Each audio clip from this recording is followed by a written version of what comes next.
జీవితం. దానికి ఇంత నారాజు ఎందుకు పడుతున్నావు? రాకెట్ని లాంచ్ చేయడం ఎప్పుడైనా చూసావా?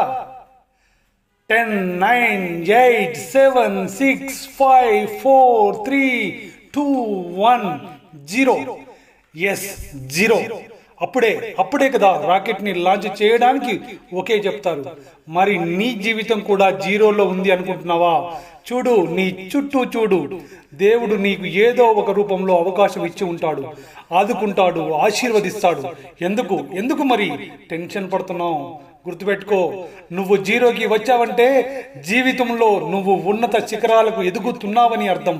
నువ్వు అనుకున్నది సాధించడానికి అవకాశం వచ్చింది అని అర్థం. నువ్వు జీరో నుండి హీరో అయ్యే సమయం వచ్చింది అని అర్థం.